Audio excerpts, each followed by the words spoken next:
Germans, how you all doing? This is Con Ulrich. This is Rangru, hello, hello, hello. And folks, we're on Ciano today, and is that a Sturm Tiger I see? Yeah, it's a Sturm Tiger on Ciano, not the first time we've seen it. True. Who do we have, sir? What's going on? Left hand side in the blue, we have Yepcock playing the Hermann Panzer Division with a balanced income. Right hand side in the red, we have Yamin playing 2nd Infantry, also with a balanced income. So Tuesday was a match of two Mavericks. Today we got some much more balanced individuals here. 2nd Indian Head, we know these guys, tons of infantry. The Fallschirm Panzer Hermann Göring, wow. What are we going to expect going up to the second here? I think all the light armor will definitely help out quite a bit for the Hermann Division, also just the Sturm Tigers. We see last time Sturm Tiger on this map between Gonjo and Kurz, it worked really bloody well. But yeah, I think for second it's going to come down to artillery, and for Hermann it's going to come down to the tanks. Well, I wanted a little bit of a rant on Tuesday in terms of the artillery, and I will say I'm much happier to see the artillery tab from the Indian Head here in this one. By the way, Sturmtiger firing shell number 1, going after the 57 mil. It's up, it's over the fences, and hit somebody's car in the parking lot, but I don't think it really hit what he was hoping for. Oh, yeah, 57 mil is definitely going to need a new pair of pants, so I think it's probably hard to put a pair of pants on an anti-tank gun. You need big pants. That's true. He's got to put the barrel on the trousers one leg at a time. Yes. But no, so getting back to it, so the 2nd Indian Head, artillery for all seasons in my mind here. Super excited about that one. Do you see anything in the 2nd Indian Head that is unique, different, or just kind of noteworthy, or is this kind of a standard deck? Oh, it's pretty standard really. Just spam infantry, fit as many Shermans as you can, and the artillery and airplanes is where a lot of the heavy duty firepower is. Now, I know, of course, the Hermann Göring division, what we're super excited to see is all of those trenches and bunkers with MG42s and 50 mils in the bottom. Yeah. But, Airsat's opening. You know how I feel about it. I know how you feel about it. Sturmtiger number 2, looking for the Ranger. He devastates a small neighborhood, but doesn't hit the Ranger Marauder either. Airsat's opening. How's this going to work? Yes, no, maybe? I don't know, he just used it to get cheap control over the central town. I think he's mainly just relying more on the fire support, such as the Sturm Tiger, to be the real brawn behind the operation. The Airsat's trooping just acting as a blocking, so not blocking detachment, but a meat shield detachment. But just looking at the rest of the map, it's a really quiet opener. I mean, it's 3 minutes in, barely anything has died, and really main maneuvers are happening down south with Yamin taking a better control over the Southern Valley. Well, actually, I kind of like he had 2 squads of rifles that were going to go into that town and probably take out those airsats, but it would have put them in range of the Sturmtiger. So what's he do? Guys, don't get off the truck just yet. We'll take a short break. You can stretch your legs and then come back around to the south. I actually like this play a lot. Yeah, he shows a suicide jump. Exactly. He's paying attention to the battle space. He's making a decision in real time. I like that. I like seeing that. I like that too. And I like seeing the Sturm Tiger finally kill something. That Ranger Marauder has been evacuated from the building quite forcefully. Oof.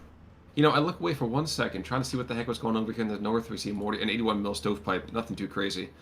But you're right. Yeah, where there was a Ranger Marauder, there is now just a bit of a peg leg, and that's about it. Yeah. I'm also quite surprised you didn't see any Russ from either side in the northern town. I mean, this is usually the key contention point on this map, but both sides are pretty content with just defending. We're seeing that 81mm mortar being brought in up north, but yeah, it's just very light skirmishing from both sides. I say light skirmishing, the Sturm Tiger is a bit of a heavy skirmisher. Well, we do see 233 go down to the kind administrations of the 57 mil. And indeed, he's trying to go after that northern half-track. 2 shots, 2 kills. Well done to you, sir. I know both groups are infantry divisions. I will to see some sort of daring cavalry insertion. You see where that red flag is just to the south of that lake? Yes. Head directly west. I know it's ridiculous. I know it's insane. But oh, yeah. A lot of material that would be dangerous from the hill, from the town, can't really reach you. And looking otherwise, yes, you have that hillside, but sightlines are pretty bad there, honestly. Yeah, central pushes in this map are always risque, and the road network does not favor you. But it's usually, the soft underbelly of both sides, so if you manage to stab your way right through you and get a good foothold of some infantry in the town, you can do some pretty good damage in terms of points. I don't mind when my divisions get risque. I think I'd rather prefer a much more daring division as opposed to a more sleepy one. Yeah, I always make my 21st Panzer Division wear lingerie. Ooh, Yeah. right. I had no idea. It's pretty impressive how you can stick lingerie on a Panzer 3M. Don't ask how. I just imagine the size of that G-string. Anyway, as we continue to have the crickets definitely respond to that particular attempt at a joke, we do see that Sturmtiger isn't so much aiming at a unit anymore as just kind of doing preparatory bombardment in a very World War I style here.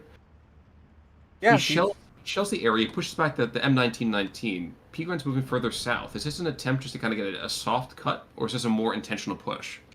I think it's just trying to just get some sort of control over that flag, but he's going to need definitely more infantry, as the forests are rather American in this case right now, with all the, American infantry scattered around, and really Yepcock is just responding with lots and lots of Versat's troop, and with a few, decent troops like the Pioneers coming in. Mm-hmm. Well, we have 81 mils coming in here to, I think, be a little more proactive in their defense. You see airsats and, like you said, the Pioneers coming on in. And the Rangers, decent and all that. The Ranger Marauders, nice to have them, but you got to keep the Ranger Marauders alive. And even as airsats troop, and they may be struggling a little bit. Yeah, I mean, the one problem with 2nd Infantry is always the lack of anti-tank. It's a good anti-tank gun map, just due to how the hill works. You can get those 76 and 57 mils in good positions. Mm-hmm. But of course, infantry anti-tank for 2nd Infantry is a little bit lackluster. Once those Ranger Marauders are gone, it's mostly the heavy hitters. I have to say, I have a soft spot in my heart for all the light vehicles. From HG. I love seeing those guys. Actually, I wish we could have seen a little bit more of them over here on Tuesday. I know the Romanians are very well known for them. Ranger Marauders over here, yes, going back to airsats trooping and giving a good accounting of themselves, much better than I expected. But having some nice firepower for that 233, that's going to cause more than a little bit of a hassle. Yeah, it's really just coming down to the vehicles from Yepcock to really make his maneuvers happen. And once he gets deeper into the forest, he's not going to get really much anywhere just because of all the American infantry. The Rangers holding their own pretty well, forcing the Pioneers back. Or the Pioneers get that grenade throw and manage to finish them off. What's going on in there? P-38 just kind of flying high cover. Very interesting decision. Not a whole lot of immediate usage. I don't even think he was trying to unmask that... anything on the other side? Oh, it's because the P-47. Okay, that's why. Is he going for the Sturmtiger? He's probably yes, going he for is. the Sturmtiger. He's absolutely going for the Sturmtiger. But the SDKF said 10-4 and the pack in 20 mil. Yeah, I don't think he's going to... Yeah. What? He could have really made that gun run, really.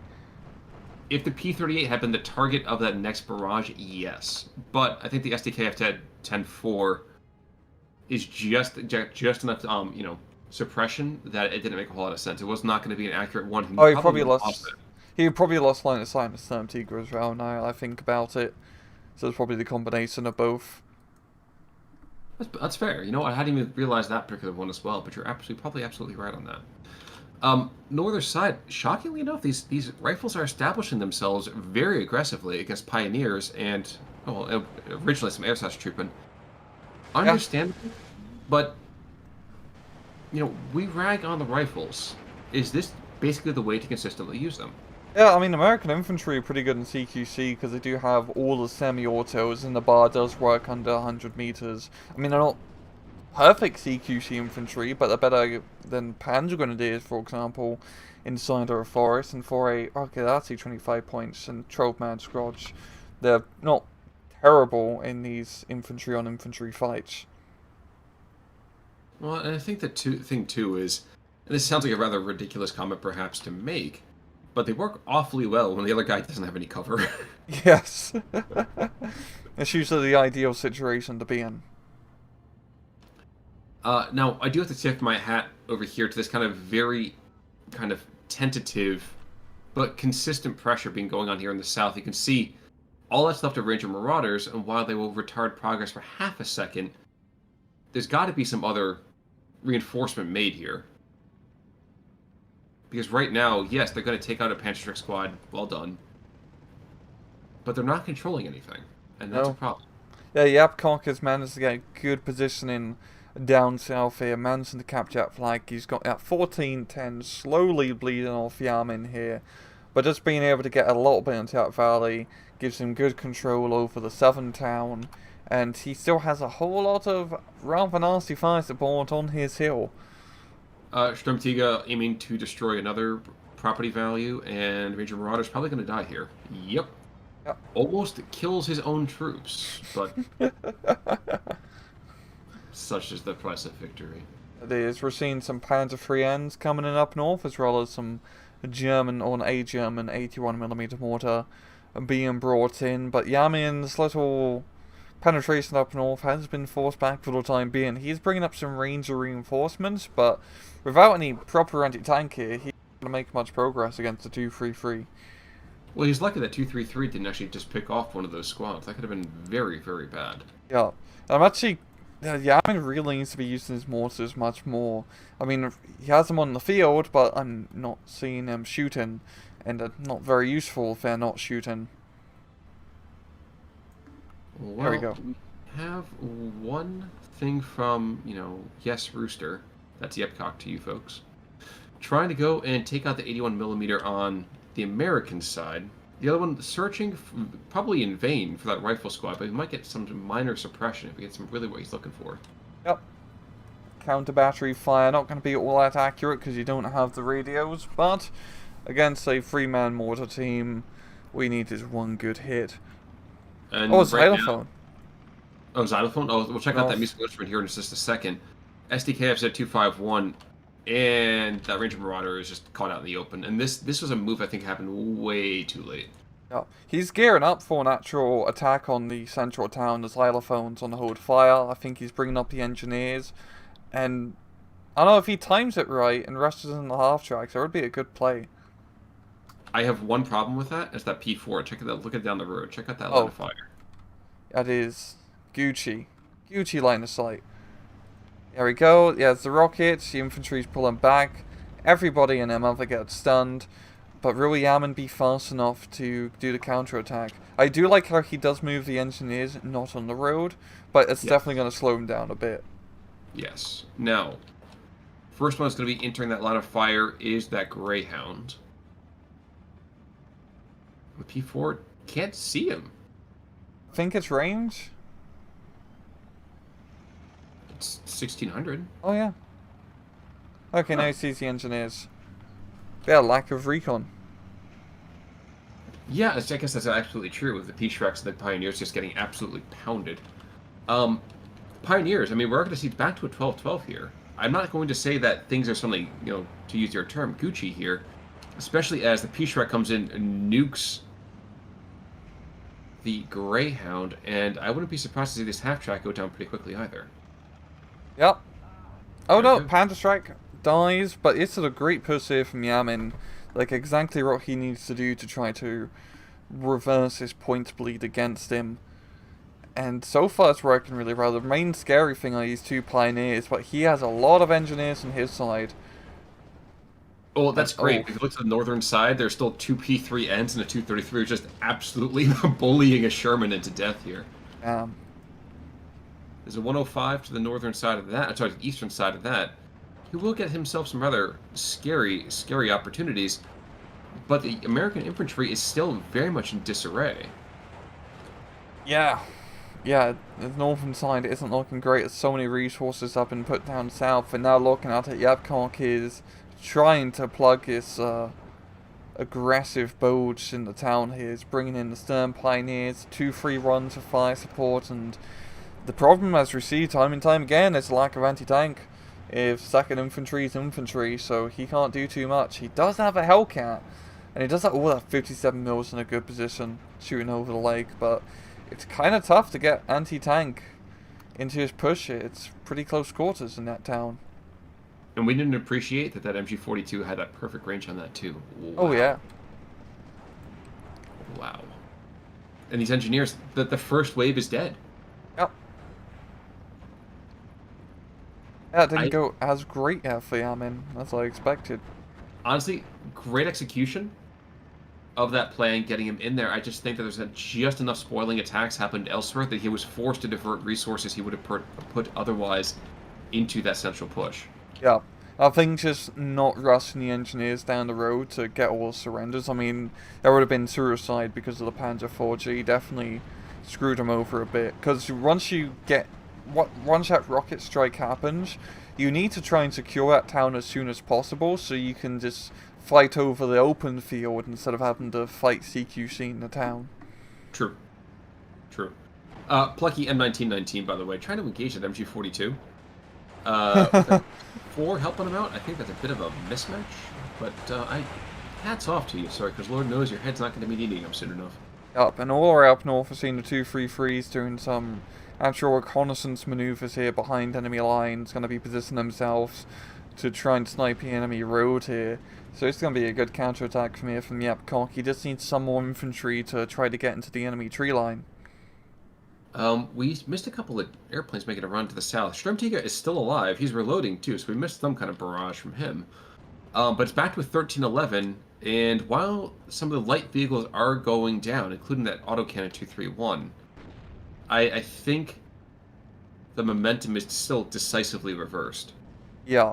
Yeah, we're seeing a whole heap of tanks being brought in from Yamin, a whole lot of Shermans that is, and he definitely needs them, especially up north to try and deal with the Panzer 3s and 233s, but I don't know, will it be enough to try and reverse this play, so to speak? Because really, I don't know, in town I'd say the vehicles are scary, but also the infantry too, the Sturm Pioneers. He's going to need a little bit more than just Shermans. You know, did we see? No, there's both xylophones. One just completely redeployed to the south. So not fired to the north, but completely down to the south. Interesting call there. And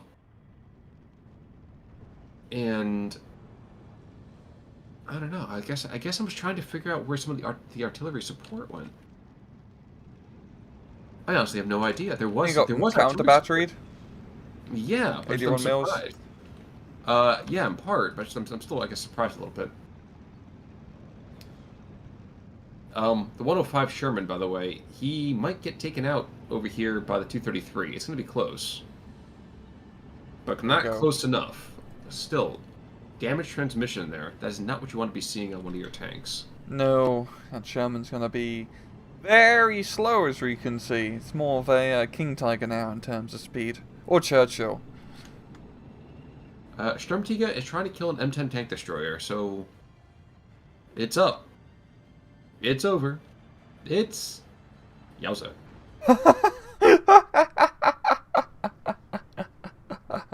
I bloody love that thing so much.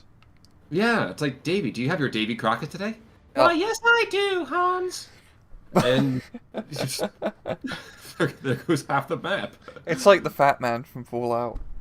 Oh, absolutely. Yeah, absolutely. Screw you in particular. Boom. I cannot tell you the first time I played it. I think it was Fallout 3. I had no idea really what the Fat Man did, and the giant super mutant comes through. Oh, yes. Oh, yes. Perfect. I will fire this bazooka thing at him, not realizing what it was. I died about 4 times before being like, wait a second, I should look at this real quick first. Yeah. And then you get the Fat Man Merv. Oh, yeah. Which is like the one that shoots 8 goddamn mini nukes. Yeah, you cannot use that weapon without killing yourself. It's impossible. Yeah. Unless you shoot at artillery. You know, I get the feeling that the people who made, oh my gosh, Borderlands, took one look at that and they were like, guys, we have to make all of our guns exactly like that. And thus, Torg was made. Yup. Very good point. P3N is going down from this minorly resurgent push between the M4A1, the Rhino, and the Hellcat, and that's a scary combo, especially when you have 3 more Shermans to the north. Yeah, it's a great amount of armor and fire support here from the Yamin. If he was bringing a bit more infantry, he could definitely do a good play up north. But oh, Junkers coming in. Junkers gets the bombs off. Oh, wow. Lucky Rhino. Yep, and that Junkers, unfortunately, I think he deserved to pay with his life after that particular performance. Yeah, managing to miss the bombs like that is not ideal in the slightest. That right now is another day of not being endangered. Oh, down south we got a big push. Yeah, I was just about to comment about that. 2 Airsats, 2 Sturm Pioneers, and 2 half-tracks. Again, not maybe a devastating amount of firepower, but there's still a lot of support in those trees as necessary. Yeah, yeah. But at least we got the Sturm Pioneers here from Yepcock to really make up for the lack of firepower at that's trooping to have. I wonder if they'll be able to clear it through. I mean, the engineers are scary, and the rifles not so much, so I feel like he has a pretty good chance. Unless more engineers come, which they are. Certainly seems that way. Oh, the mortars. Yeah, actually, there's smoke coming in. I like this. So reactive smoke dropping off to make sure there's not going to be getting engaged on the northern side. It's still going to go very, very poorly for the SS trooping. Oh, yes. And Sturm Pioneers are just kind of letting the SS trooping do their thing of getting killed very quickly. Hellcat, in the meantime, for some reason, was firing APCR shells, I think, over at that 231. So, not even using a cannon to kill a mosquito. It was kind of like you are trying to kill the bacteria on your hands, so you put it in a radiation bath. So, yeah. Yeah. Sturm Pioneers are entering the fray, though. They've been cut up quite a bit. If they can get close, they took some heavy casualties already. Or drop in the smoke, good play, allowing them to get a bit closer for the flamethrowers to do their thing. There we go. Flamethrowers, flame stuff. What a surprise. True. True. And that half-track now realizes there's absolutely nothing that can engage me from where I am right now, so I'm going to sneak on over across myself and get into some rather squirrely, dodgy shit. So. Yep. There's some American half-tracks to contest him, however, and Yepcock's taken heavy casualties. He's probably going to need some more infantry to try and retake his, or to try and take his forest, while the Yamin is still pouring in the Americans. Well, and we're phase C too, so Valkyries are now an opportunity. Yeah. Sturm Pyros for right now. We have a Flak 41 anyway, so an 88 mil is hitting the map. Understandable. I would like to see it maybe placed a little more centrally, especially since, you know, Herr Sturmtiger. Oh, this is going to be fun. Okay. Going on? I think, Sturmtiger, I think, is going to move into that hillside right there, and he's just going to nuke that forest and, you know, say whatever happens, happens. Yeah, he's probably going to shoot where that 76mm gun is, which would be a smart move. You know, the whole... Oh, no, everybody, like, God sort him out. No, oh, he's trying to kill the Hellcat. Interesting decision. Yeah, very interesting. The Hellcat is, you know, pretty smart and moving out of that location. Really should have probably shot the edge of the forest. Just knocking out at 76mm would have been a good idea. But Yamin has managed to pretty much retake the southern forest. And you know, and I would have said just hit the forest in general. Forget hitting the even just the 76. You know your infantry's being engaged. I'll sacrifice 15 points if I can either kill or stress out 3 or 4 times that much. Yeah.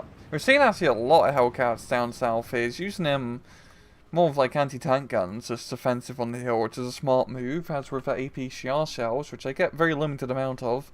They do have 2-kilometer range, which helps out quite a bit on such an open plain. It certainly does.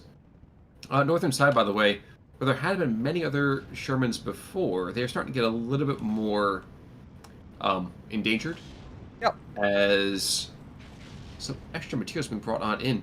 Yeah, T-34 really should be able to take both these guys. Unless, of course, he, you know, decides to choke massively. He choked massively. He didn't have stabilizers. Dude, he was sitting still. That's how much he needed stabilizers. Oh, look, and now the Sturm Tiger's not going to hit the forest. Here we go. A little bit shy. I would have gone even deeper, but there we go. Boom. There we go. God damn.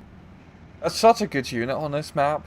Yes. Yes, absolutely. Because you can just back off. It's such a safe unit, because once you shoot, you can just back off, reload. You're pretty much invincible, just as long as you're not dumb with it. And therein, as the Bard would say, is the rub, because so many players, including myself, are rather done with that Sturm. Because the Death Star has no weaknesses. Yeah, it has 175 millimeters of frontal armor. It's supposed to get shot at, right? Yes. Yes. Small thermal exhaust port, don't talk about that thing. Are we going to see another shell already? No, actually, I even like this too. He's even investing supplies and giving back the Sturm a couple of shells. That's cute. Yeah, he's actually been using it so much, he's almost out of ammunition. P-Shrek to the north takes out at least one tank. He might have taken out both. Because I no longer see... Oh, no, there's only one tank he's taken out. The other one's further north. Yeah, we are seeing a pretty good push here of all those demolition groups, really scary infantry and available to 2nd Infantry, and exactly what he needs to clear through the forest, blow up the Panzer IV, and honestly, I think our demolition groups here, he'll be able to get some really good territorial gains, at least take that flag in the north. It'd just be curious to see what Yepcock does counter-attack with, and well, he's getting some P-Grens and P4s. And that 2 Iron Cross P4 over here is still very, very good. Yep. Yeah, losing the Rhino is pretty big, yeah. Because, yeah, the P4s is going to be able to back off out of bazooka range and provide useful fire support. And at long range, those Panzer Grenadiers do beat out the American infantry. True. True. Now, there was a rather plucky Ranger Marauder down south who tried to maybe aggress a little bit and maybe get eyes on that Sturm, but no, that guy is safely ensconced within his fortress of coolitude. Up and we're seeing a big infantry push down south here from Yepcock, trying to get back into the forest. Preliminary bombardment, dropping smoke and fire to try and get in there. Well, 231 as well, trying to go and engage at half track, which I think is probably the most deadly thing to that entire push. Yep. Kills that, kills the engineers. Again, there's a Ranger Marauder that probably will end up killing that light half track. Excuse me. Yeah, no, never mind. He's not playing hide. He's not very good at hide and seek. No. No, he is not. We've seen the 105 Sherman trying to provide a bit of fire support here. Yepcock's already took some pretty heavy casualties with the infantry, so I don't know how well he'll be able to get into the forest. We're seeing the M10s being brought on over. I honestly, why? It feels like his xylophones would be shooting a bit more. He has no supply trucks to supply them. And you know, and that's an interesting distinction between the two. Yes, a lot of armored fighting vehicles over here for the second. Wait.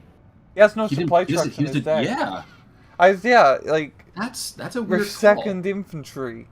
That's, I mean, you can get your points worth definitely out of 80 points for a xylophone, but that seems like a bit of a misplay, right? Yeah.